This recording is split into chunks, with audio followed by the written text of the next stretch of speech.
560. The Answer. The true face of greed, the Democrat sloth, who exists on other people's tax money, which is why the teachers' union sued the Trump administration to promote debt forgiveness among students that they robbed. They robbed these kids. They can't sign a mortgage. They can't buy a car. But somehow you give them loans for hundreds of thousands of dollars without explaining compounding interest. And somehow that's society's fault. So now all of the people who make something out of themselves, like Charlie Kirk at 31 years old, millions of dollars of personal wealth, in control of tens of millions of dollars in an entity he started to change the country, and thank God he did, because we have Donald Trump. So now you just have to deal with the one-offs, the sloths, the scum, the true face of greed, the Democrat. In other news, the Trump administration has announced we will put an end to Joe Biden's illegal student loan bailout attempts. No student loan has been referred to collection since March of 2020. That comes to an end. On May 5th, the Department of Education will resume involuntary collections for borrowers with defaulted federal student loans. The student loan portfolio... You got to pay it back. See, that's how it works. We should bring back debtor's prison. This is a way to get rid of Democrats. You'll lock up 80% of these deadbeats. Controlled by the federal government is nearly $1.6 trillion.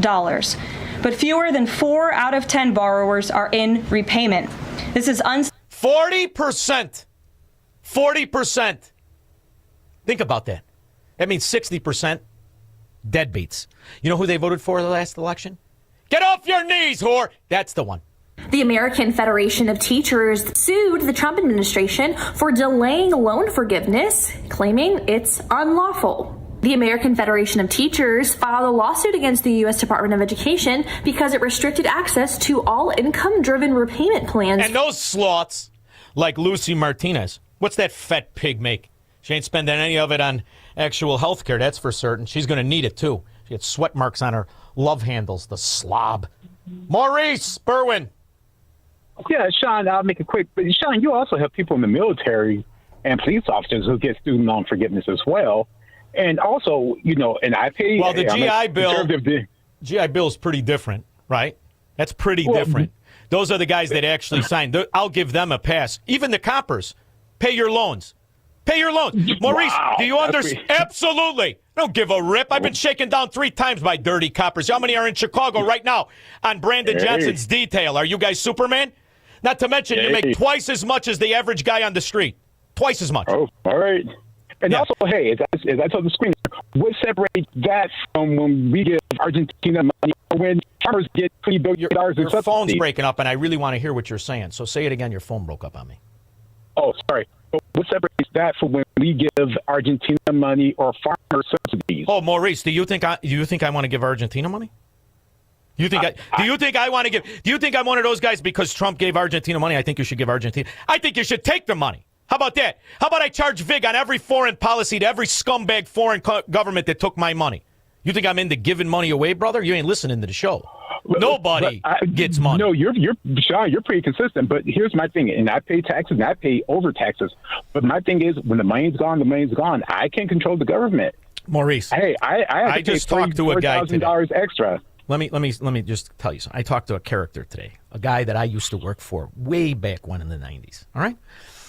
And this guy employed, and he, by the way, he started with nothing. Kid from Park Ridge used to work as a caddy. His father was a maintenance guy.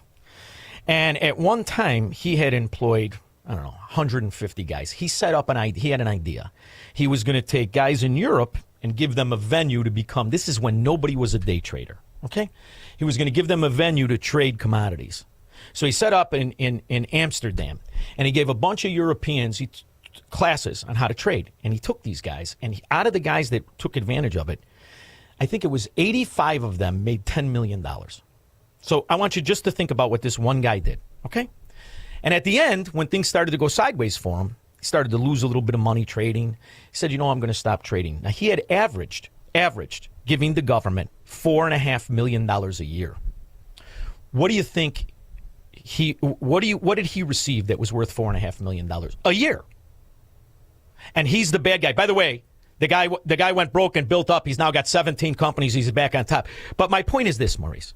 When you adopt the idea that the government should exist on governing, on limiting the people who make money.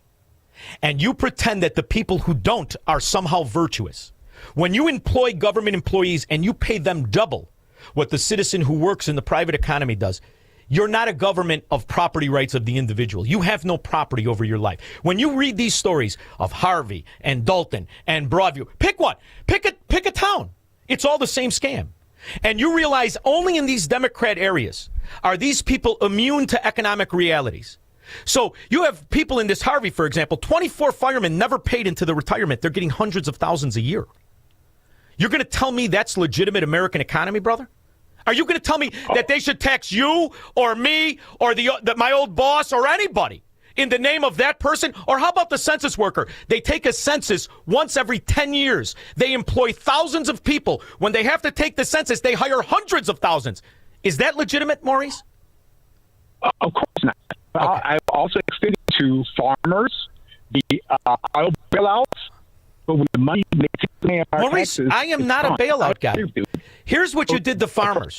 Farmers is a little bit more complex because the government doesn't let them harvest their own land. They don't let them. They regulate them. They limit them. They make them pay, in some cases, exorbitant amounts on land that they don't agree to go into the... So they regulate them on one hand, and then when they can't produce, then they act like they're doing them a favor. Maurice, you got to go to the acorn of the problem. You know what the acorn of the problem is? Scum politicians who never did anything. No, scum people who never want to pay for anything. That's the fracking problem. Not the worker, not the earner, whether he makes $100 or $100 billion. He doesn't owe any of you anything, and you should kiss his ass because he gave you the opportunity to make something out of yourself. So you get out of your basement in your aunt's miniskirt. 312-642-5600. Marxists, socialists, and communists are not welcome on the Shaun Thompson Show on AM 560. The Answer.